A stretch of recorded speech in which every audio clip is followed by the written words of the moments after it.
しかしてパンの卵。奴らが隠してたものってこれだったのか。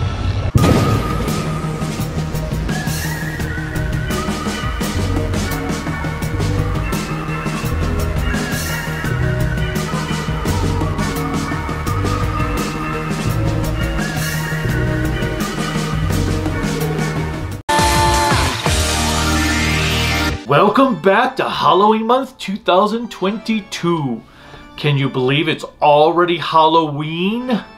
I am the Kaiju no Kami, and tonight I am celebrating this momentous holiday with a look at Kamen Rider Kabuto. Kamen Rider Hibiki had been a complete failure in Toei's eyes. It had lackluster toy sales, and changing the writers halfway through did not help matters. It only made things worse. As such, it was time to go back to basics with their next installment, Kamen Rider Kabuto. They hired anime writer Shoji Yonemura to helm this series, who had worked on the likes of Berserk, Lupin III, and Pokemon. His first foray into the Toku realm was with a series called Shibuya 15, and he did write a couple of episodes of Hibiki in its second half. Toei was taking a risk by bringing a relatively unknown into the world of Kamen Rider. Was this a grandiose decision or a big mistake? Let's find out. The heroes. In a bold move, our titular rider is not the main protagonist. That honor goes to Yuki Sato's Arata Kagami. Kagami is a recent recruit to Zect, an organization that deals with an alien threat that has plagued the world for the last 7 years. What Kagami does not know is that his father, who is the chief of police, is the man in charge of Zect's Japanese branch, which is why he was given a role within the company. Basically, 7 years prior to the show's events, a meteorite from space crashed into Shibuya, completely decimating it. There were a group of creatures living on the meteorite that wanted to become the dominant species on the planet. It is Zect's job to wipe them out, utilizing highly trained soldiers to do so. Since their basic grunts are unequipped for more evolved worms, as the creatures are deemed, Zect developed an armored transformation technique known as the Rider System. Therefore, specific members of Zect are given an insectoid device that allows them to transform into a Kamen Rider.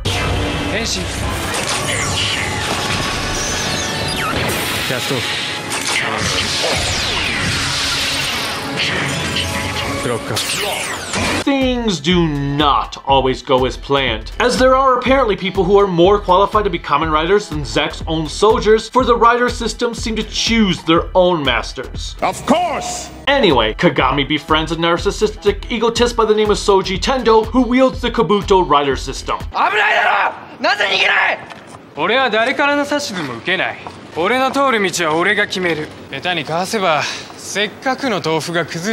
No one knows how Tendo became Kabuto, he just is, and mentions his connection with Kabuto has been around longer than Zect has.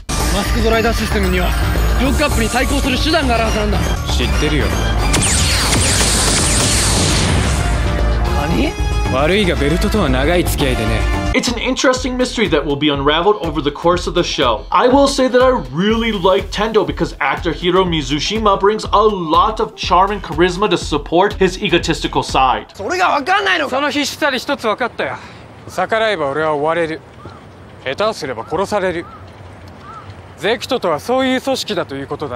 It helps that he is a badass who knows what he wants, rather than changes his ways every time he hangs around someone new. If there is one criticism I have towards him, it is that he is able to do a little too much of whatever he wants, but since the show is titled after him, I'll allow it. He's not like the other riders because we're not seeing the show's plot unfold through his eyes. We're seeing it through the eyes of Kagami, which helps it stand out from its Kamen Rider brethren. Tendo will also do whatever he can to make his sister Juka happy.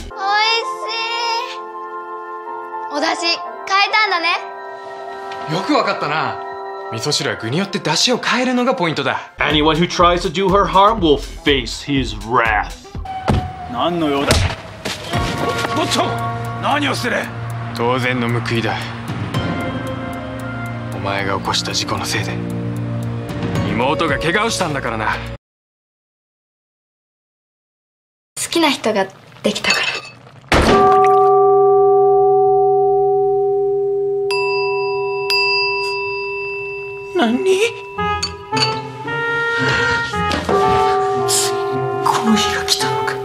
The The same goes towards Hiyori Kasakabe, who is an extreme introvert that works at a restaurant with Kagami and wants to eventually open her own. Hiyori and her parents were in Shibuya on the day the meteor crashed. She was stuck in some rubble and witnessed a boy wearing a henshin belt murder her parents.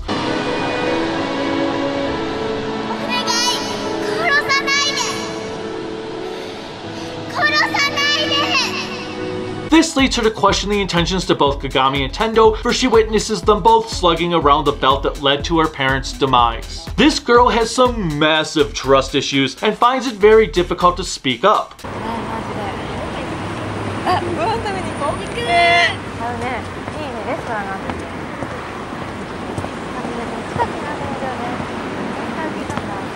She also has terrible luck, as she will often be in the wrong place at the wrong time, becoming a target for worms.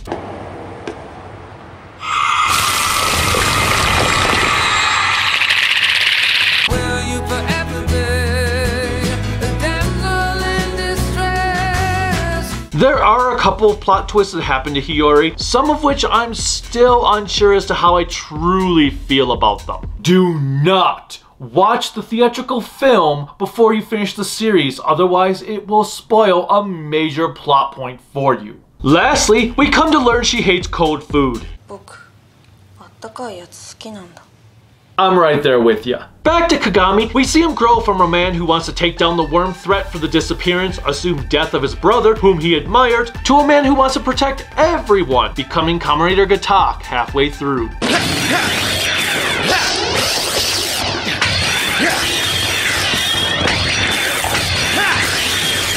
Kagami works directly under a Zect field commander named Suichi Todokuro and his agent Yuzuki Misaki. Todokuro will do whatever it takes to keep his subordinates alive, while Misaki is highly skilled and more than capable of taking risks to complete a mission. Masaki's personal life is shrouded in mystery. ゼクトでの仕事が人生の全てってわけじゃないし。全てじゃないってどういうことですか？他に何か生きがいがあるとか。さあね。それは秘密よ。We do get to meet Todokuro's brother, who is a chef. 俺の弟の店なんだ。そうなんだ。うちは代々蕎麦屋なんです。兄はね、本当は僕なんかより料理の腕は上なんです。けど僕が継いでるんです。Well, there's also a major plot twist that is revealed about Todokuro at the very end of the show, but you'll have to watch to find that out for yourself. Yoshiyuki Yamaguchi and Anna Nagata portray this duo. Horror fans might recognize Nagata, for she was in One Missed Call and Battle Royale. Don't ask me who exactly she played in those, because I don't know. I should also mention that Kagami's dad is played by Hirotaro Handa, who is notable as being Saito in the Gamera Heisei trilogy. 息子がご迷惑をおかけしてるみたいですね。いやいや、いい友達ができて私も嬉しい。今後とも息子をよろしくお願いします。The actual second writer to appear is the Bee, even though his henshin device does reference a wasp. The Bee is Kabuto's version of Delta in that it gets passed around a lot. Kagami donned the suit once, then a higher up of Zek wore the suit for an episode. Most of the time though, it goes to either So Yaguruma or Shun Kageyama.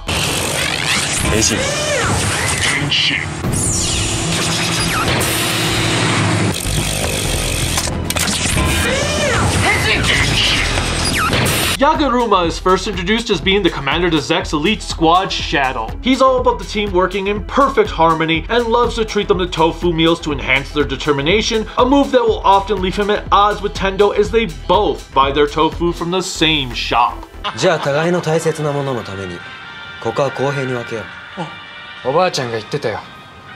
2と追うものは2ととも取れって。 At one point, Yaguruma is ousted from his position and replaced by the bratty who should have been spanked as a child, Kageyama. 本来なら警察の仕事なんだが、ゼクトに犯罪者がいるとなると放ってはおけない。第一、シャドウの名を語るのが許せない。そうは思わないか。 Kageyama is just an asshole no one likes, for he will backstab anyone he deems unnecessary to his goals. There is even one instant where he tried to use Kagami as a martyr to his cause. 鏡はただのおとりだよ。本当の内通者は鏡に罪を着せたまま口を封じようとする。 A little way into the second half, this duo goes through an emo phase where they don new rider suits and try to act like the dregs of the world. Here, they become the Hellhoppers, with Yaguruma being Kickhopper, while Kageyama is Punchhopper. 変身変身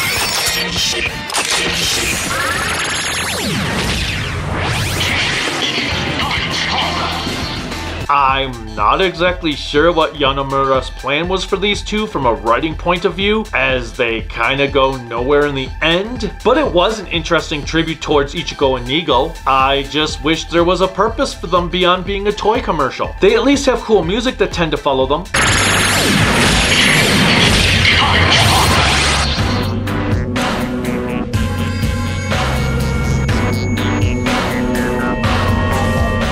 I should also mention that Yaguruma's actor, Hidenori Tokuyama, played the Silver Ranger in Go-Anger. 我々実動部隊の働きは君たちの地道な捜査にかかっている。頑張ってくれ。 Meanwhile, Masato Uchiyama, Kageyama, was the second Ultraman host in Nexus on top of being Kaido's assistant, the Rabbit Orphanok, in Kamen Rider 5's. 俺も粉々に砕けてしまった。 Next on the rider list is Daisuke Kazuma, also known as Kamen Rider Drake.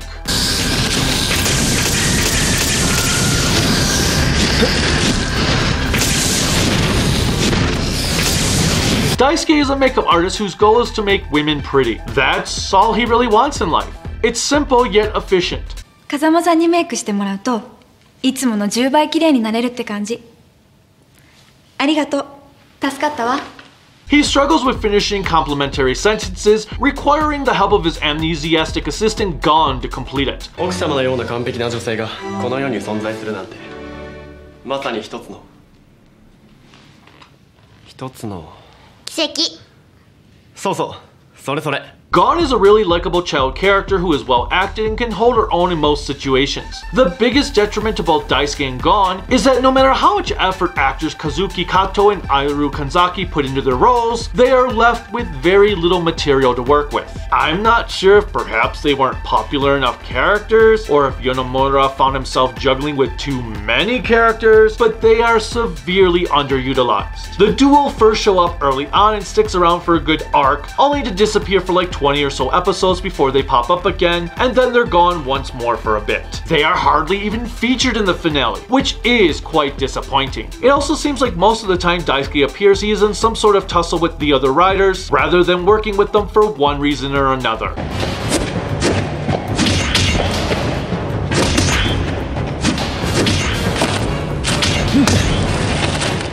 What's even more disappointing is that he is enamored by Masaki when he first meets her, and it feels like the series was going to go somewhere with this notion, only to not. Instead, they moved Masaki into the plot of our final main rider, Kamen Rider Sword, Tsurugi Kamishiro.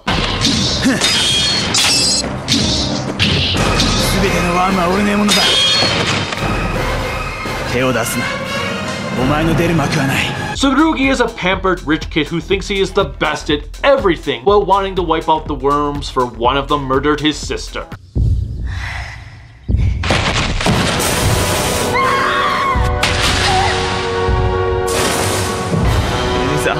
I've got a lot of mixed feelings on Tsurugi, as I feel like he overstayed his welcome, and the subplot with his affection towards Masaki was just weird. He initially views her persona as being like his sister's, only to fall in love with her. もう姉さんの幻影と重ねたりはしない。だから美咲犬をちゃんと見る権利を俺にくれ。やったー! It raises all kind of questions as to what exactly his relationship with his sister was. Another issue I have is the show seemed to delve down into more comedy when he was around, despite the serious undertones of his story. I'm not sure if the silliness was meant to offset dramatic plot, however, it didn't mesh together. Sometimes you have a show that can balance comedy and seriousness at the same time, while at other times, they clash with one another. This was the latter. Although, I will say I did get a kick out of the episode when Tsurugi joined up with the Hellhoppers, and we had this scene where a rich boy wants to play with his emo friends. Except he's not depressed enough. そのトゥーフーで天道と勝負するつもりか。俺の作る地獄の豆腐料理楽しみにしていろ。 Tsurugi is portrayed by Yusuke Yamamoto, who continued his live-action career with roles in the likes of Ouran Host Club, Great Teacher Onizuka, and Paradise Kiss. 君に名誉を与える。俺の誕生日を祝う料理を作れ。なんで僕が断る？世界中の料理人が憧れる大役だぞ。一生の宝にしろ。 One of the most intriguing aspects I do have with the Kamen Riders in this show is how their transformations occur. They each have a heavy armored form they start out with, and then they activate a switch that removes the armor for a more agile mode that can also speed up to fight the worms that move at essentially warp speed.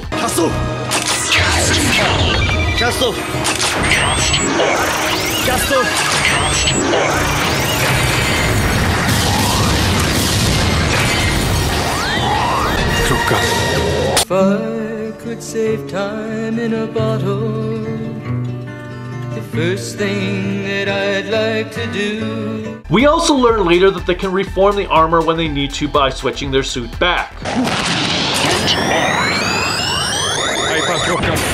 That's good to know, because I often wonder if there was a janitorial department at Zack that had to clean up the pieces after each battle. I do like that each rider has his own distinct look and color scheme while maintaining uniformity. It does make it seem like they were all based on the same designs, despite having different motifs. Kabuto is the only one who gets an upgrade form that is kind of ugly looking.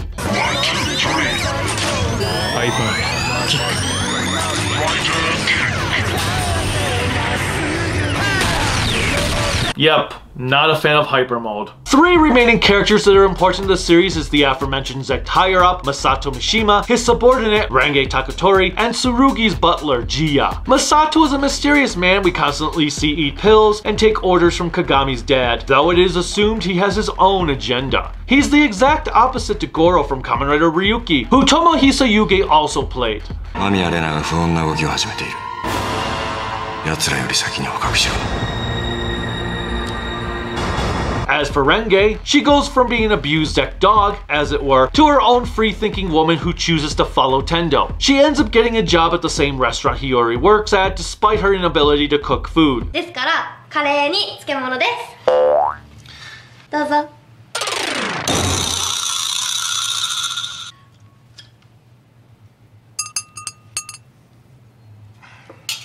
私が宿題で作った料理、食べてもらえません？いいだろう。 やったー！芋の煮ここ菓子です。芋の煮ここ菓子。煮ここ菓子。煮ころ菓子。煮ころ菓子ね。Oh, hell no! Jiya does whatever he can to take care of Tsurugi, even living in denial about his identity. He's admired by Tendo, for he is also a world-renowned chef. 何者なんだ？あのじいさん。俺が世界の宝なら。 あの人は人類の宝。 The villains? The best way to describe the worms is to tell you to watch Invasion of the Body Snatchers. Peekaboo. They are an alien species who will mimic a person's identity, becoming them after disposing of the original.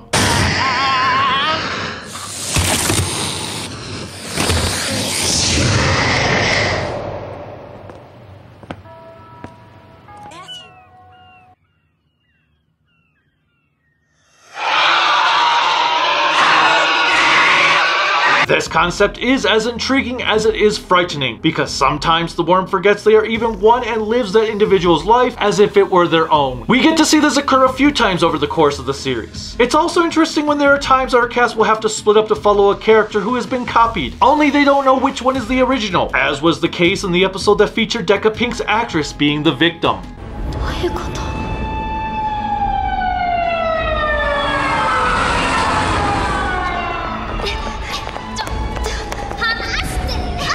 The base form of a worm is a green bug creature that seems to have a pair of hands covering its face. Some may molt into greater forms that mimic an arthropod, leaving a lot of really kick-ass looking designs.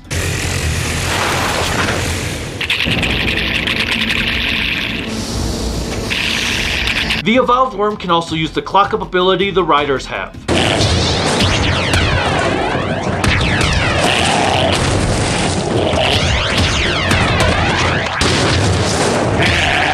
Taking on human forms can give worms some interesting personalities, and I found it fascinating at one point when a worm started to use the baseline one as shields against the riders.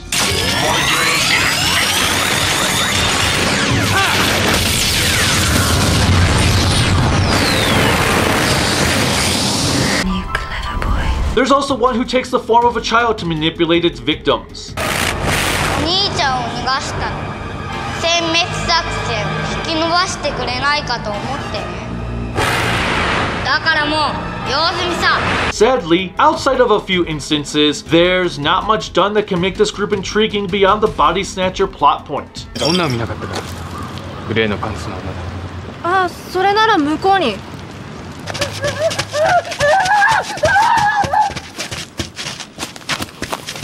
れはさっきの女。 The concluding stories revolving around the worm threat is haphazard at best and borderline frustrating, for it feels like they are forgotten for another threat that occurs in the last few episodes. There's kind of worm lords, but not really. But there are kind of, sort of, but not. I know, it's kind of confusing. It's confusing for me, and I did watch the show. これから俺のそばで働くがいい。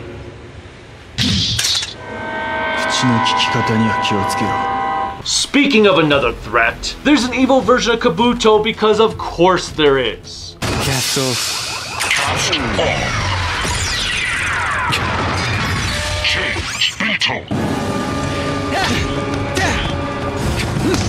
I can't go into detail on him for obvious reasons. Let's just say the mystery of why Dark Kabuto exists is more compelling than the truth, which was a rushed, convoluted mess.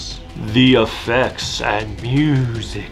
The effects can be hit or miss, while the music is one of Kabuto's strong points. Effects are quite good for the most part, with the only occasional cringy moment.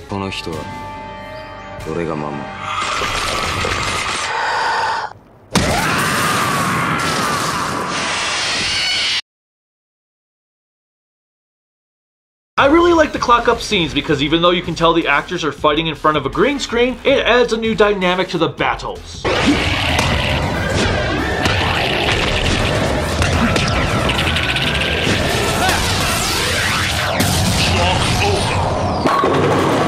There's an exceptional moment of Tendo and Kagami about to fight with a fire effect mimicking their movements.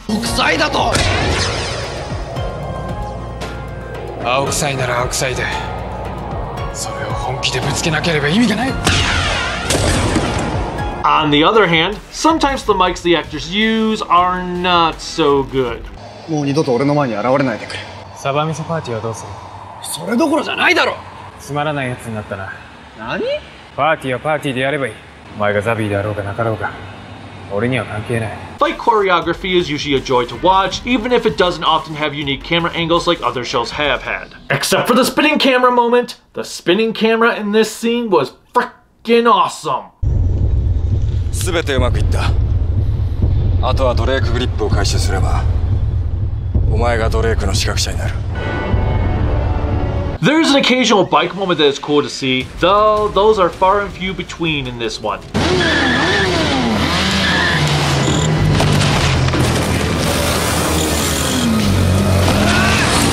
Lastly, what would a series be without a sunset battle?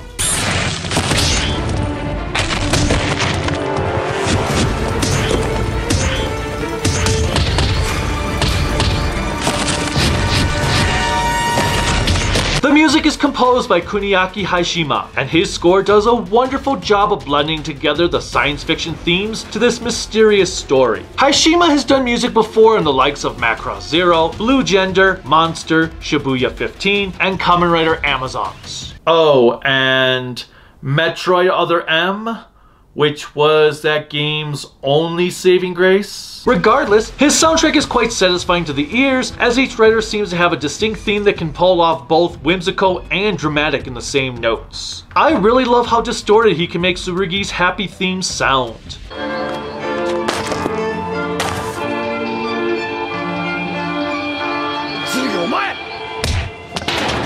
As with every review, here are key pieces to my enjoyment.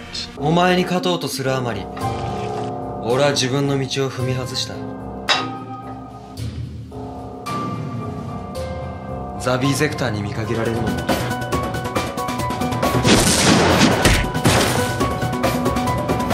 俺は次の一球に全てをかける。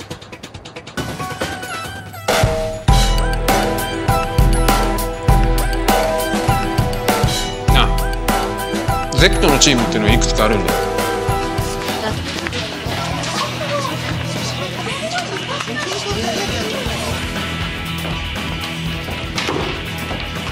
君たちどこへ行く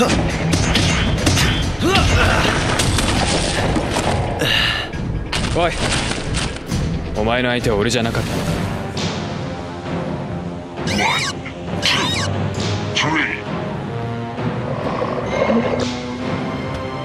ライダーキック。 The opening theme is equally badass with a song that sounds like something out of Time Ranger by Yuki called Next Level.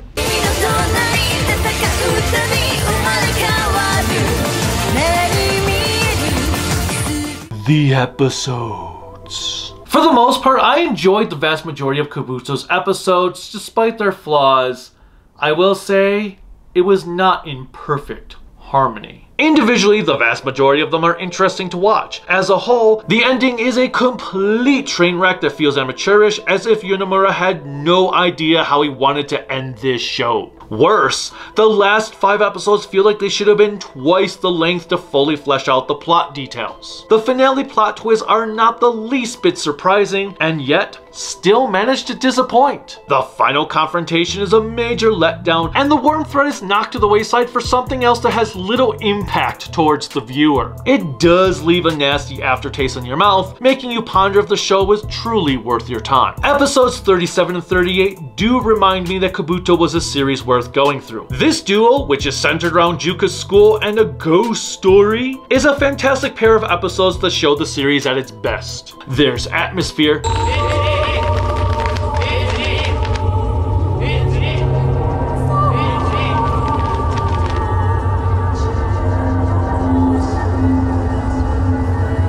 suspense, 次の試験では一番になれますように。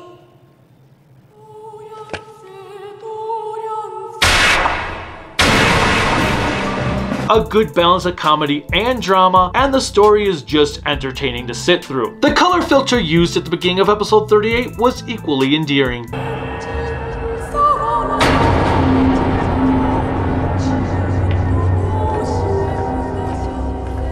Unfortunately, for every great example like 37 and 38, we have the bottom of the barrel with the likes of 29 and 30. I have no idea what secondary writer Toshiki Inoue was thinking, but these episodes are atrocious. They remind me of the 2 Hajime's episodes from Blade with how completely out of place they were. Yes, Kabuto did have moments of comedy, as I mentioned earlier. Yes, it did not always work. Nevertheless, they were tame compared to the dog shit these 2 episodes provide. We've got stuff about mystical cooking knives, one, a dark knife that a worm uses to destroy the reputation of restaurants with. やがてその料理の力で権力者の体と心をも操る者が現れた。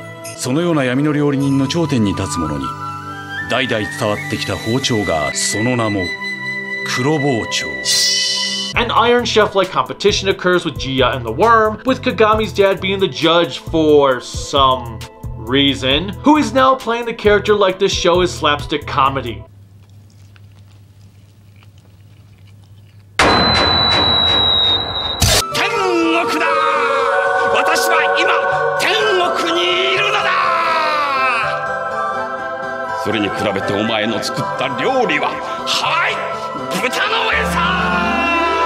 I'm sorry, oh, what? Then Tendo loses to the dude and goes on a quest to get the white knife from Jiya's brother that will allow him to beat the worm. I just have no freaking idea what exactly is happening in this one. Meanwhile, we have a beeline story dealing with Kagami discovering something bad about Tsurugi's quest for vengeance that is far too serious for these episodes to handle. 位置している。私が言えることはただ一つ。この味に比べたらそよ風を調味料にするとは。森を抜け川を渡ったそよ風が味噌汁の。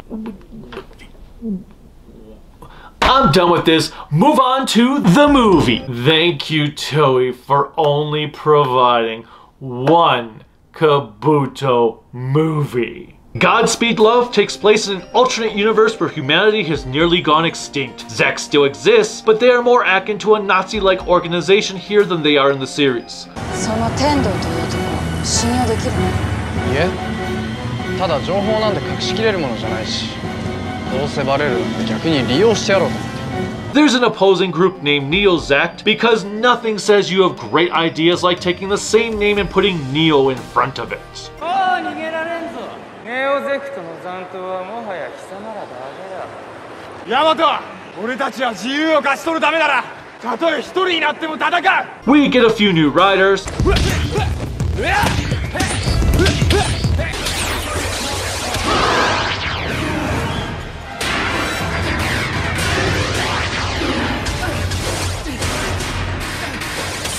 Kagami and Hiyori are engaged, and apparently Clock Up in this world defies gravity.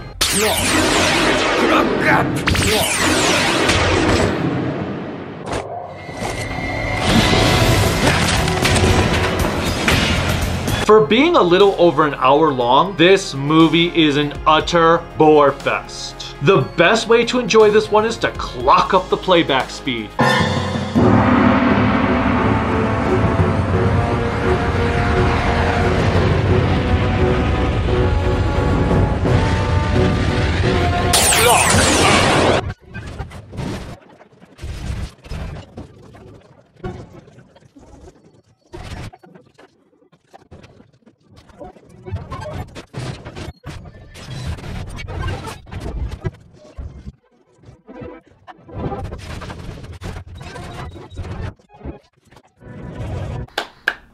Yes, now that was a good movie. It's like Yonemura wanted to prove you could make a movie worse than Faiza's Paradise Lost. The best part about this is when Tendo uses a space station to time travel with an asteroid full of worms because you could say it's a literal wormhole.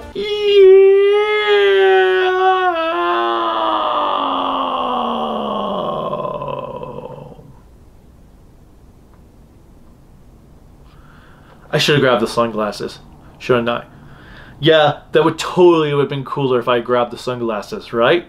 Oh, and like I said earlier, do not watch this movie before you finish the series, as it will have a major plot spoiler. Overall, Kamen Rider Kabuto is a frustratingly good time. There is so much greatness buried under mediocrity. As such, I'm going to give it a middle of the road 3 out of 5 grown-ups in spandex. The ending sucks, and some of the characters do get shafted when it comes to screen time. Fortunately, when Kabuto is good, it is really good. I definitely recommend you checking it out despite its flaws. It's definitely worth watching. With that said, Halloween month concludes. Until next time, happy Halloween!